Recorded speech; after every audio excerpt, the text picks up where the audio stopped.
Objek wisata air terjun Hadabuanai Sogok berada di Dusun Urat, Kecamatan Cianjur Mula-Mula, atau sekitar 15 km dari pusat kota Pangururan.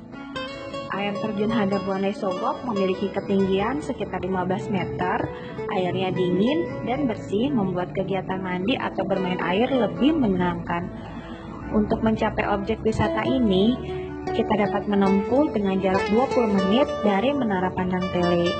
Jalannya cukup bagus. Di balik indahnya air terjun Nai Sogok, terdapat kisah legenda di dalamnya. Konon, air terjun Hadabuanai Sogok mengisahkan cerita tentang cinta, dendam, dan kesetiaan.